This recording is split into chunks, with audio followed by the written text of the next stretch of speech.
The bridge of the UEF Thunderchild hummed with quiet efficiency as Captain Alina Reyes studied the holographic display. The anomalous energy signature pulsed softly against the backdrop of stars, unlike anything in their extensive database.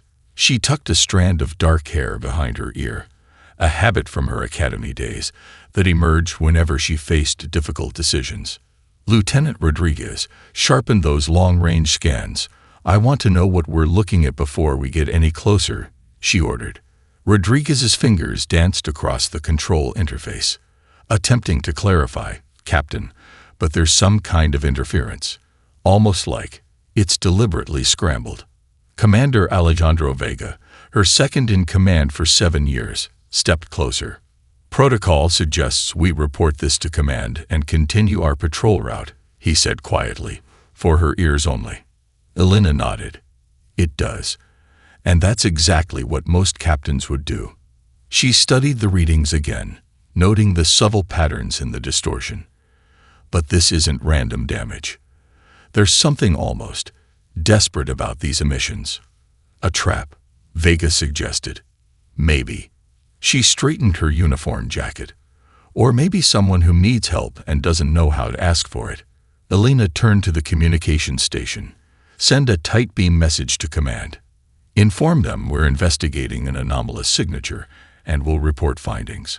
Authorization code Reyes Delta 9. The bridge fell silent. Everyone understood what she was doing, taking responsibility for deviating from mission parameters on her own authority. If this went wrong, her career would end. If it went right, well, that remained to be seen. "Course adjustment locked in, Captain," announced the navigation officer. "ETA to anomaly. 17 minutes. As they approached, the ship's sensors gradually penetrated the interference. The main view screen resolved to show a vessel approximately 2/3 the size of the Thunderchild, its design unlike anything in human records. The hull featured overlapping plates that resembled scales, arranged in patterns that seemed both artistic and functional. Several sections showed damage, precise, surgical strikes that had disabled its propulsion systems without destroying the ship. "Life signs?" Alina asked. The science officer nodded. "Multiple signatures, but they don't match any known pattern. Definitely not human, Captain." Alina took a deep breath. Humanity had theorized about alien life for centuries, prepared for this moment with thousands of simulations and protocols. Now it was happening on her watch. "Tactical assessment," she requested. Lieutenant Commander Wong at Tactical replied promptly. "Their weapon systems appear inactive, possibly damaged. Minimal power readings. They're running on emergency systems only." "If they wanted to attack, Captain, this would be a poor position to do it from." Alina made her decision. "Establish a perimeter. All defensive systems active but weapons on standby only. Prepare the first contact package on all frequencies." She turned to her communications officer.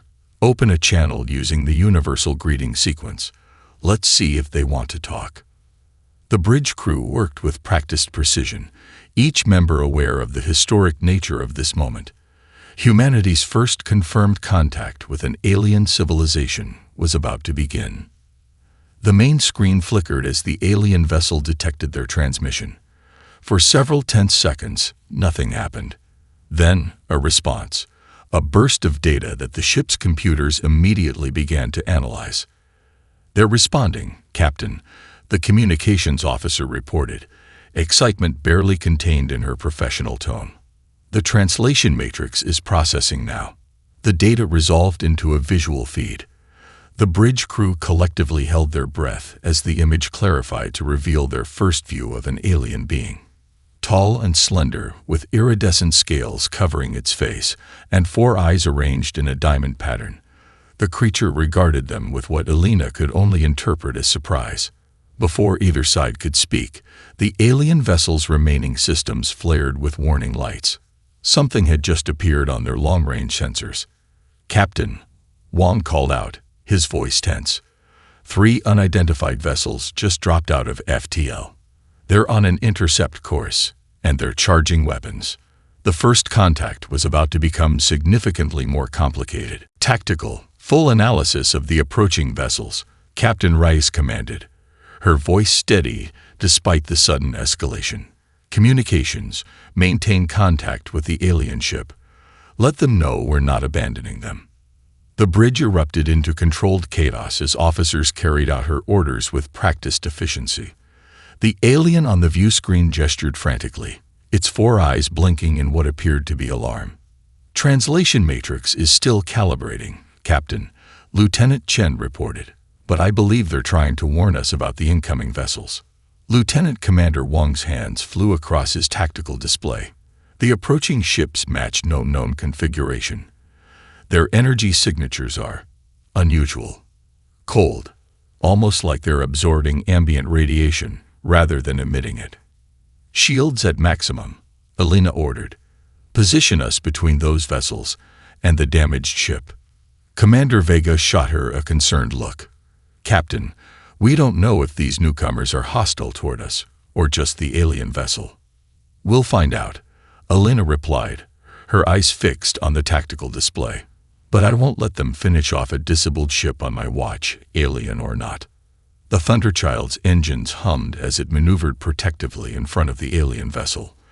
On the view screen, the alien's expression changed to something Alina couldn't quite read. Surprise, perhaps, or confusion. The approaching vessels have locked weapons, Wang announced. Energy buildup detected. Raise shields, Alina ordered calmly. The alien on screen suddenly became agitated, making sharp gestures that even without translation appeared to be warnings of danger. Captain, Chen called out urgently, I've got partial translation. They're saying our shields won't be sufficient against. Her words were cut short as brilliant green energy lanced from the lead vessel, striking the Thunderchild's forward shields. The ship shuddered slightly, but remained stable. Shield integrity at 92%, Wang reported, surprise evident in his voice. Whatever that was, it was designed to penetrate defenses. The alien ship is transmitting data on the attackers. They're called Voidborn in the closest translation. On the view screen, the alien commander stared in what could only be described as shock. Its transmission continued, now filled with what seemed like questions. They're asking how our shields withstood the attack, Chen translated. Apparently, their own defenses would have failed completely against a single hit. Alina allowed herself a small smile. Let's show them what else we can do. Tactical, target the lead vessel's weapons systems only. Precision strike, low yield. Target acquired, Wang confirmed. Fire. The Thunderchild's response was almost elegant. A focused beam of blue-white energy lanced out, connecting with the lead Voidborn ship precisely where its weapons array was located. The effect was immediate. The green glow of its charging weapons faded. Direct hit, Wang reported. Their primary weapon system is offline. The alien commander's transmission continued, its gestures becoming increasingly animated. There. I believe they're expressing disbelief, Captain, Chen said. Something about our targeting precision being impossible for such a young species. The remaining 2 Voidborn vessels adjusted their approach, spreading out to attack from different angles. They're adapting their tactics, Vega observed. So will we, Alina replied. Tactical. Deploy countermeasures. Let's show them what human adaptability looks like. The Thunderchild's point defense system activated, a network of smaller weapons designed to create an interlocking field of protection. As the Voidborn ships launched what appeared to be torpedoes, the defense grid responded with perfect coordination, detonating the incoming threats well before they reached the shields. Through the view screen, the alien commander watched in silence, 4 eyes widened in what humans would recognize as awe. Captain, Chen reported, I'm getting more of their transmission translated. They're saying they've been fighting these Voidborn for decades with limited success. They're asking how we can defeat them so easily. Alina looked at the alien commander directly. Tell them this isn't even our most advanced battleship. This is just humanity doing what we do best, protecting those who need help. As the remaining Voidborn vessels broke off their attack and retreated, the alien transmission fell silent. Then, after a long pause, a new message came through, now fully translated. Perhaps, the alien commander communicated, "We have much to learn from Earth after all." Nova Station hung against the backdrop of stars like a gleaming metallic snowflake, its 6 extended arms housing research facilities, residential quarters, and defense systems. In the central hub's diplomatic chamber, Captain Rice stood at parade rest, watching the Seltheri delegation examine their surroundings with poorly concealed interest. Ambassador Thrix moved with fluid grace despite his towering height. His scaled skin shimmered with iridescent patterns that seemed to shift with his mood. Behind him, a retinue of advisors and military personnel maintained a careful formation, their 4 eyes constantly scanning everything. "Your station is adequate," Thrix said, his translated voice carrying the slightest resonant echo. "Though it lacks the aesthetic harmony we prioritize in our constructions. Functionality often takes precedence in frontier installations," Alina replied diplomatically. "Though unsure our architectural styles will evolve as we exchange cultural insights." High Commander Zorik, the military leader who had communicated from the damaged vessel, stepped forward. Unlike Thrix's diplomatic smoothness, Zorik's movements were precise and measured, each gesture economical. "I remain curious about your defensive capabilities," he said. "Our preliminary data suggested humans had only achieved limited spacefaring technology. Clearly, our intelligence was incomplete." Lieutenant Sarah Chen, standing slightly behind Alina, caught the subtle gesture between 2 Seltheri aides. She had spent the voyage to Nova Station studying their communication patterns and recognized the signal for recording information. Earth's chief diplomat, Dr. Marcus Okafor, guided the delegation toward the conference table. "We have prepared detailed briefings on human history and development. We hope this transparency will form the foundation of trust between our peoples." Ambassador Thrix settled into the specially designed chair, his long limbs folding gracefully. "The Confederation values transparency as well, though we have found that certain knowledge is best shared incrementally. Some species find our full history overwhelming." The subtle condescension wasn't lost on anyone. Alina exchanged a glance with Dr. Okafor, who nodded almost imperceptibly. "Perhaps," Alina suggested, "you could begin with explaining the Confederation's structure and how member species interact." The holographic display activated as Thrix began his explanation. A complex network of interconnected spheres appeared, each representing different species and their territories. The Seltheri Confederation spans 17 star systems directly, with 23 additional systems under protection arrangements, Thrix explained. The 7 founding species form the Inner Council, while 13 associate species serve in the Assembly of Concerns. Dr. Okafor leaned forward. "And how are positions determined within this hierarchy?" Thrix's scales rippled in what Alina had come to recognize as amusement. "Naturally, by technological achievement, military capability, and cultural longevity. These are the objective measures of a species' readiness for greater responsibility." "And where would humans fit in this structure?" Dr. Okafor asked directly. "As newcomers to interstellar society," Thrix replied smoothly, "humans would be offered protected status. You would benefit from our guidance and defense while developing toward greater integration." Chen shifted slightly, catching Alina's attention with a subtle hand signal. Something wasn't right. "You mentioned defense," Alina interjected. "Yet our first interaction involved the Thunderchild defending your vessel from the Voidborn. This suggests your own defenses might benefit from our technology." A ripple of discomfort passed through the Seltheri delegation. High Commander Zorik's scales darkened momentarily before he regained composure. "A fortunate coincidence," Ambassador Thrix replied, his tone cooling. "One successful engagement does not represent comprehensive military capability." "Of course not," Alina agreed with a smile that didn't reach her eyes. "Just as one damaged ship doesn't represent the full Confederation fleet." That evening, after the formal discussions had concluded, Lieutenant Chen approached Captain Rice in her temporary quarters. "Captain, we've detected multiple attempts to access restricted databases. They're specifically targeting weapon specifications, shield harmonics, and propulsion schematics." Alina wasn't surprised. "And our counterintelligence measures? Working perfectly," Chen replied with a slight smile. "They're accessing only what we want them to see." Alina moved to the viewport, watching a Seltheri shuttle dock with their diplomatic vessel. "They're not here to welcome us to the galactic community, are they?" "No, Captain," Chen said quietly. "They're assessing whether we're a threat or an asset, and from their behavior, I'm not certain which outcome they're hoping for." The tactical room of the Thunderchild had been converted into a mission planning center.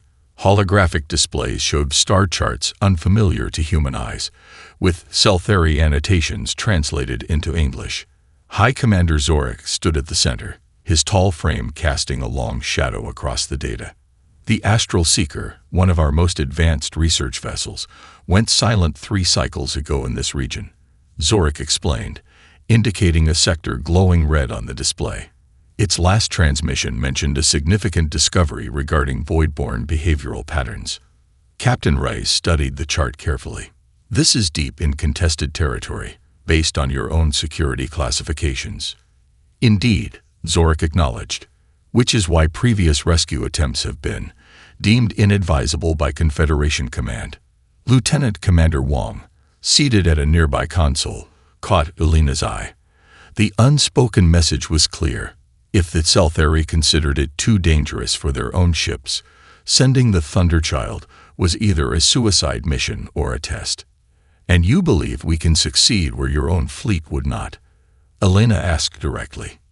Zorik's scales shifted to a deeper blue. The Thunderchild demonstrated remarkable capabilities against the Voidborn. Capabilities our vessels lack. Additionally, the Voidborn may not yet recognize human ships as significant threats. Alina maintained her diplomatic expression, though something in Zorik's phrasing troubled her. "I'll need to consult with my crew before making any decision." Later, Alina gathered her senior officers in her private briefing room. Security measures ensured their conversation remained private from curious Seltheri ears. "They're using us," Commander Vega stated bluntly once the room was secured. "They want to see how we perform under actual combat conditions." Wong nodded, activating a small projection device. "I managed to decrypt portions of their communications. Listen to this." A translated voice, identified as Ambassador Thrix, played through the speaker. "Assessment opportunity. Combat capabilities. Determine threat level. Council requires complete tactical analysis." Alina's expression hardened. "So we're lab rats in a combat experiment." "There's more," Wong continued. "Their research vessel was investigating voidborn weaknesses. If we succeed, we're not just saving their people, we're retrieving valuable military intelligence." Lieutenant Chen added, "Intelligence they were unwilling to risk their own ships to recover." Silence fell over the room as the implications sank in. Finally, Dr. Sanjay Patel, the ship's chief medical officer, voiced what they were all thinking. "If we refuse, we confirm their belief that humans are technologically superior, but tactically inexperienced, unwilling to take calculated risks. And if we go, we potentially expose our full capabilities to a species that's clearly assessing whether we're a threat," Vega countered. Alina paced the length of the room, weighing their options. "Or," she said slowly, "we demonstrate enough capability to earn their respect, but not enough to trigger their fear." She turned to face her officers. "Wong, I want a modified weapons configuration, impressive but not revealing our phase shift technology or the Prometheus array." "Understood, Captain." "Chen, maintain signals intelligence. I want to know what they're saying about us at all times." "Yes, Captain." "Dr. Patel, prepare medical for potential casualties, but also for treating Seltheri physiology if needed. Let's show them we're committed to saving lives, not just winning battles." As her officers filed out to execute their assignments, Vega lingered behind. "You've already decided to accept the mission," he observed. Elena nodded. They need to see what humans are capable of, Commander. Not just our technology, but our adaptability, our willingness to help others even at personal risk. And if it's a trap, then we'll adapt to that too. She smiled grimly. As the history books show, underestimating humanity has never ended well for anyone. The next morning, Captain Reyes informed High Commander Zorik of her decision. If the alien was surprised by her acceptance, he concealed it well. Only a slight ripple of his scales betrayed any reaction. "We will depart in 12 hours, Elena stated. "The Thunderchild stands ready to assist your people, Commander. After all, that's what potential allies do for each other." She emphasized the word allies deliberately, watching Zorik's 4 eyes blink in rapid succession. The message was clear. Humans would not be subordinates in this relationship.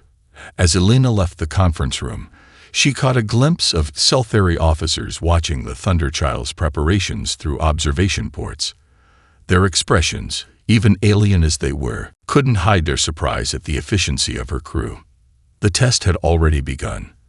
The transition to Voidborn territory was marked by subtle changes that tickled at the edges of human perception. Stars seemed dimmer here, their light somehow muted. Sensor readings became less reliable, with phantom echoes appearing and disappearing at random intervals. Even the ship's artificial gravity seemed to fluctuate by fractions of a percentage, not enough to notice unless you were looking for it, but enough to set the crew on edge. Captain Rice stood on the bridge, watching as the 2 Seltheri escort vessels, the Guardian of Wisdom and the Eternal Vigilance, maintained formation alongside the Thunderchild. Their sleek, organic designs contrasted with the more angular human architecture. Their beautiful ships, she commented to Commander Vega, form and function in perfect harmony. Beautiful, yes, Vega agreed, but their captains are nervous. Look at their thruster patterns, constant micro-adjustments, like they're expecting to need to run at any moment. Elena nodded. The Seltheri vessels were indeed behaving like prey animals in predator territory. She opened a communication channel to both ships. "This is Captain Reyes. We're approaching the last known coordinates of the Astral Seeker. Recommend we reduce power signatures and proceed at minimum thrust." The Seltheri captains acknowledged her suggestion with what seemed like relief. High Commander Zorik, who had insisted on joining the mission aboard the Guardian of Wisdom, appeared on the view screen. "Captain Rice, our long-range sensors are detecting unusual energy fluctuations ahead, possibly Voidborn patrol signatures." "Acknowledged, Commander. We've detected them as well." She hadn't mentioned that the Thunderchild had been tracking these signatures for the past 20 minutes, well before the Seltheri systems had picked them up. Lieutenant Wong looked up from his tactical station. "5 distinct signatures, Captain. Their movement patterns suggest a standard patrol formation." Elena considered their options. "Activate stealth systems. Emission dampeners at maximum." The bridge lights dimmed slightly as the Thunderchild's external profile changed. Heat sinks absorbed the ship's thermal signature, while specialized hull plating adjusted to match the background radiation of surrounding space. On the view screen, the Seltheri commanders watched in astonishment as the Thunderchild seemingly faded from both visual and sensor detection. "Your vessel possesses active camouflage technology?" Zorik asked, not bothering to hide his surprise. "Our scientists theorized such systems, but the power requirements were deemed prohibitive. We found ways to make efficient use of our resources," Elena replied simply, noting how the Seltheri officers behind Zorik were frantically recording data. "I recommend your vessels reduce power and follow our lead." The Seltheri ships attempted to mimic the Thunderchild's approach, but their stealth capabilities were clearly limited. Elena watched the tactical display, observing how the Voidborn patrol's movement suddenly changed direction. "They've detected something," Wong reported. "They're moving to investigate." The Seltheri ships, Elena concluded, they can't reduce their signatures enough. Zorik's scales had darkened to a deep blue. Concern, Elena had learned. "We should retreat immediately." Standard protocol when outnumbered by Voidborn is immediate withdrawal. Alina's eyes narrowed as she studied the tactical display. No, that's exactly what they'll expect. A plan was already forming in her mind, one that no Xelthari commander would ever consider. Lieutenant Wong, plot an intercept course that will place us behind the Voidborn formation. Commander Vega, prepare for emergency power to shields and weapons on my mark. Captain, Zorik protested, such a maneuver against a superior force is exactly what we do best, Commander, Alina finished for him. Have your vessels prepare to execute a split retreat pattern on my signal. Make it look real. They need to believe you're running. The Xelthari commanders exchanged glances of disbelief before reluctantly acknowledging her orders. As the Thunderchild glided silently around the patrol, Alina watched the tactical display with intense focus. Timing would be everything. The Voidborn ships, sleek predators designed for ambush, accelerated toward the Xelthari vessels, weapons charging. They've taken the bait, Wong reported. Voidborn ships are fully committed to pursuit. Now, Alina ordered. The Thunderchild surged to life, shields and weapon systems powering up as stealth systems disengage. The sudden appearance of a heavily armed battleship directly behind them caught the Voidborn completely by surprise. What followed wasn't just combat. It was precision artistry. The Thunderchild's targeting systems identified and neutralized the Voidborn weapons arrays with surgical precision, disabling rather than destroying where possible. The human ship moved with graceful efficiency, each maneuver calculated to maximize defensive coverage while minimizing exposure. On the Guardian of Wisdom's bridge, the Xelthari tactical officer turned to Zorik in amazement. Their maneuvers, their executing combat patterns are tactical simulators declared theoretically optimal, but practically impossible. Zorik watched in silence as the Thunderchild single-handedly neutralized the Voidborn patrol that would have overwhelmed their own vessels. His scales shifted through patterns of disbelief, admiration, and something new, a growing respect. That, he finally said, is not programmed response. That is human intuition at work. He paused, 4 eyes blinking in rapid sequence. And it is far more dangerous than any technology they possess. The astral seeker drifted silently against the backdrop of a nebula, its elegant form marred by precision damage to its propulsion systems. Scorch marks along its hull told the story of a desperate battle and hasty escape. As the Thunderchild approached, sensor scans revealed 23 life signs still active aboard the vessel. Survivors, Alina confirmed, relief evident in her voice. Medical teams, prepare for emergency transport. Commander Vega, you'll lead the boarding party. High Commander Zorik requested permission to join them. His scales had shifted to a brighter pattern that Alina had come to recognize as anticipation. She agreed, though she assigned Lieutenant Chen to accompany him, ostensibly as a liaison, but also to watch his movements. The boarding party materialized in the Astral Seeker's main research bay. Emergency lighting cast eerie shadows across sophisticated equipment, much of it damaged in what appeared to be a deliberate manner. Zorik moved immediately to a central console, his long fingers dancing across its surface with practiced efficiency.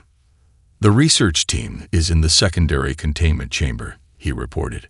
Life support is failing in that section. As the medical team rushed to assist the survivors, Chen noticed Zorik downloading data from the ship's computers. She caught Commander Vega's eye and nodded slightly toward the Xelthari officer.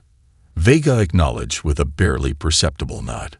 High Commander, Vega said casually, approaching Zorik. Is there specific research data we should prioritize for recovery? Zorik hesitated, scales rippling in what Chen had identified as their equivalent of being caught off guard. Standard mission logs. Nothing of particular significance. Chen's handheld scanner suggested otherwise. The data Zorik was downloading contained complex biological sequencing information. Definitely not standard logs. Back aboard the Thunderchild, the rescued Xelthari scientists were treated in the medical bay. Dr. Patel approached Captain Rice with a concerned expression. Captain, one of the scientists, was semi-conscious during treatment. He mentioned something about the resonance pattern and seemed distressed that they might obtain it. Alina frowned. They meaning the Voidborn. That was my assumption, Patel confirmed. But when I asked for clarification, the scientist became agitated. High Commander Zorik intervened and ordered him to rest. Later, Alina invited Zorik to her ready room. The formal setting, with Earth artifacts displayed alongside star charts, was designed to remind the Selthuri commander that he was in human territory. "Commander," she began directly, "I believe it's time for complete honesty between us. The Astral Seeker wasn't on a routine research mission, was it?" Zorik's scales darkened to deep indigo. For several moments, he seemed to be calculating his response. "No," he finally admitted. "The vessel was investigating Voidborn biological vulnerabilities, information critical to our survival. Information you were unwilling to risk your own military vessels to retrieve," Alina noted. "Yet you readily risked mine." "Yes." Zorik met her gaze steadily. "Because the Thunderchild succeeded where our ships would have failed." He paused. "The Confederation is losing the war against the Voidborn, Captain Reyes." The admission hung in the air between them. Alina had suspected as much, but hearing it confirmed changed everything. "Our hierarchical command structure requires consensus for tactical adaptations," Zorik continued. "By the time approval filters through the proper channels, the Voidborn have already changed their approach. They evolve their tactics faster than our response protocols allow. While humans adapt on the fly," Alina concluded. "Precisely." Zorik activated the small projector, displaying a star chart far more detailed than anything he had shared previously. Red markers indicated Voidborn expansion, steadily encroaching on Confederation territory. "This is why we sought contact with Earth," he admitted. "Not because we detected your transmissions or happened upon your sector. We have been monitoring human development for decades." Alina's expression hardened. "You've been watching us. For how long?" "Since your first interplanetary missions. We recognize something in your species that the Confederation has lost. The capacity for rapid innovation, for unorthodox solutions." Zorik's scales shifted to a pattern Alina hadn't seen before. Many on the Council feared this trait made humans too dangerous to contact.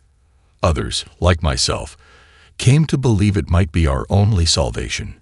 As Alina processed this revelation, Lieutenant Chen's voice came through the comm system.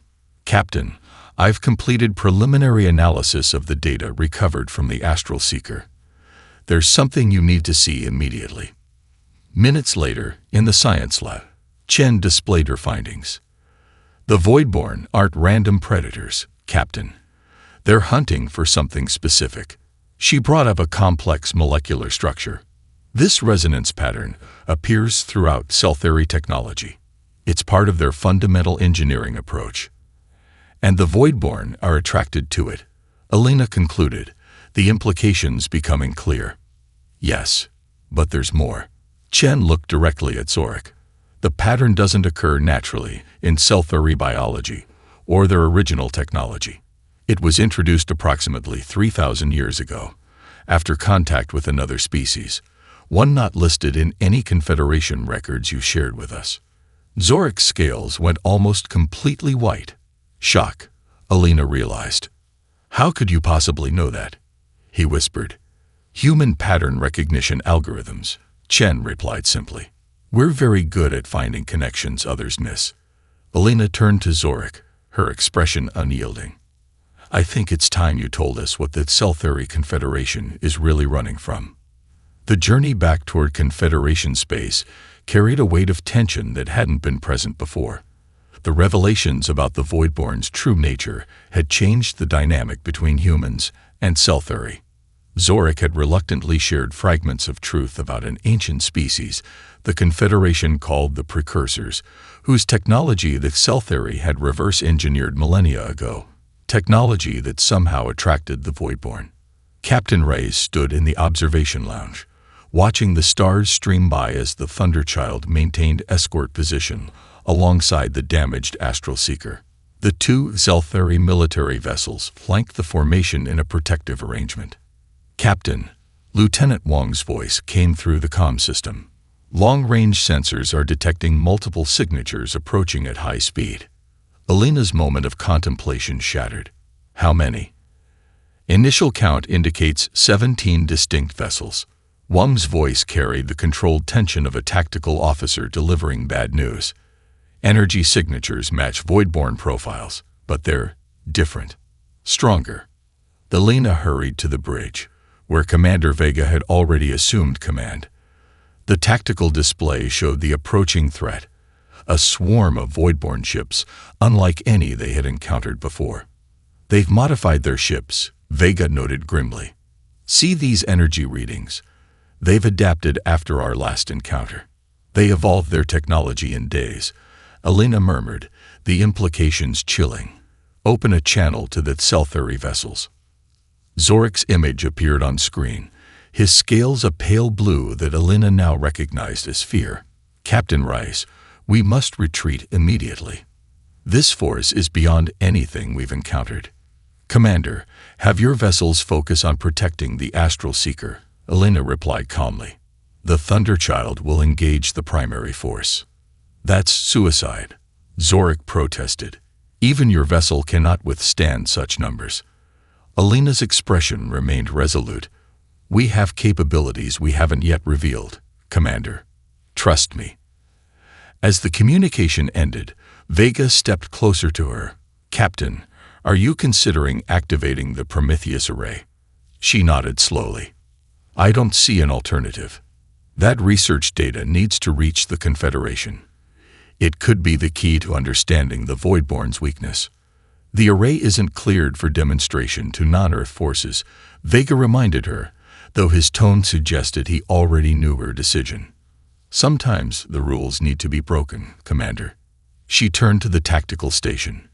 "Lieutenant Wang, begin Prometheus initialization sequence. Authorization ray is Omega-7. The bridge lighting shifted to a deep blue as warning indicators appeared on multiple stations. The Prometheus array, the Thunderchild's most classified weapons system, had never been deployed outside of controlled testing environments. Its development had been kept secret even from most of the Earth government. "Prometheus sequence initiating," Wang confirmed. "Power diversion in progress." The bridge crew worked with focused intensity, each officer aware of the historic nature of the moment. As the Voidborn fleet closed distance, the first exchange of fire proved Vega's assessment correct. They had indeed adapted their weapons to better penetrate the Thunderchild's shields.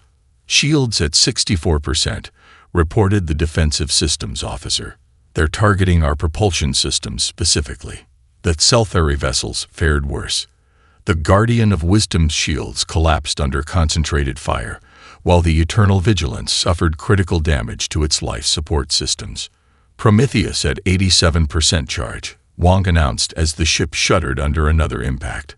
"We need full capacity," Alina replied, her knuckles white, as she gripped the command chair.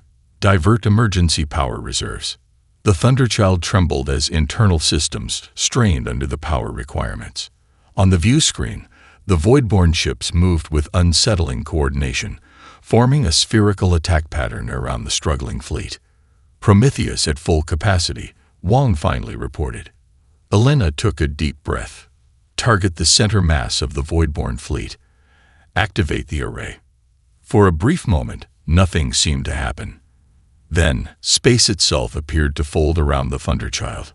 A pulse of energy, not light, not radiation, but a distortion in the fundamental forces of reality, emanated from the ship.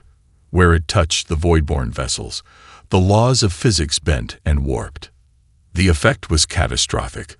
Voidborn ships closest to the pulse simply collapsed in on themselves as gravitational forces intensified exponentially.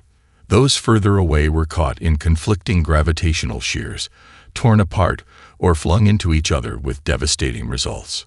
Around the Thunderchild, a temporal distortion bubble formed, an unintended side effect of the array's power. It encased the human ship and its Zelthari allies in a pocket of altered spacetime, protecting them from the chaos surrounding them. On the Selthuri vessels, engineers and scientists stared in stunned disbelief. The technology they were witnessing had been theorized in Confederation research for centuries, but deemed impossible to control. The power requirements alone should have overloaded any known system. As the distortion faded and normal space reasserted itself, the remnants of the Voidborn fleet drifted lifelessly. The Thunderchild's energy reserves were critically depleted, multiple systems offline or damaged. In the medical bay, Selthuri survivors from the damaged escort vessels were being treated alongside human crew members. An engineer, his scales still pale from shock, turned to Dr. Patel. "How?" he asked simply. "How did you harness gravitational manipulation on that scale?" Patel smiled tiredly as he treated a burn on the engineer's arm. "Human ingenuity. We see obstacles as challenges, not limitations." On the bridge, as emergency systems stabilized, Alina received a transmission from Zorik. The Selthuri commander's expression was unreadable, his scales shifting through patterns too complex for her to interpret. "The Prometheus array," he said quietly. "My people theorized such technology for generations, but deemed it impossible to control safely." Alina met his gaze steadily. "Humans have always excelled at achieving the impossible, Commander. Perhaps that's what your Confederation needs most right now. Not our technology, but our perspective." Earth appeared as a blue jewel against the blackness of space, its familiar continents and swirling cloud patterns stirring a sense of homecoming in Captain Alina Reyes. The Thunderchild, still bearing scars from its encounter with the Voidborn fleet, approached Earth orbit flanked by an honor guard of Selthuri vessels. Their ornate designs, with flowing lines and iridescent hull materials, created a striking contrast to the functional human aesthetic. "Quite the welcome committee," Commander Vega observed, standing beside Alina on the bridge. It had been a month since the battle. A month of repairs, debriefings, and intense diplomatic exchanges as the implications of what the Selthuri now called the Prometheus incident rippled through the Confederation's highest levels. "The United Earth Fleet extends formal greetings to the delegation from the Selthuri Confederation," announced Admiral John, his image appearing on the main view screen. "Captain Rice, you and your crew have accomplished something extraordinary. Welcome home." Alina straightened her dress uniform, adorned with the newly created First Contact Medal. "Thank you, Admiral. Request permission to escort our guests to Unity Station." "Permission granted, Captain. The diplomatic reception is prepared." Unity Station, Earth's premier orbital facility, had been transformed for this historic occasion. The central atrium now featured a blend of human and Selthuri design elements, a symbolic fusion of cultures. Representatives from every human nation stood alongside Selthuri dignitaries, their attention focused on the central platform where Admiral Zhang awaited with Earth's governing council. As Captain Rice led the Selthuri delegation through the station, she noted the expressions of both species. Humans gazed at the aliens with wonder and curiosity, while the Selthuri regarded the human facility with newfound respect. High Commander Zorik, now bearing the insignia of a Confederation envoy, walked beside her. His scales had settled into a pattern of formal dignity, with undertones of what Alina had come to recognize as genuine respect. "Your people have prepared an impressive reception," he commented. "The symbolic elements incorporated from our architecture, an unexpected gesture of cultural awareness." "We believe understanding begins with recognition," Alina replied. "This is just the first step toward true cooperation." The formal ceremony unfolded with precision, broadcast to billions across human space, and remarkably, to thousands of worlds throughout the galaxy. Admiral Zhang's voice carried the weight of history as he addressed the gathering. "Today marks not merely first contact between our civilizations, but the beginning of a new era of cooperation. The actions of the UEF Thunderchild and its crew have demonstrated humanity's commitment to peace through strength, and to progress through mutual respect." The Supreme Counselor of the Selthuri, A dignified figure whose ancient scales bore the patterns of centuries stepped forward. In a gesture unprecedented in Confederation history, he extended all four of his upper limbs in the traditional greeting reserved for equals.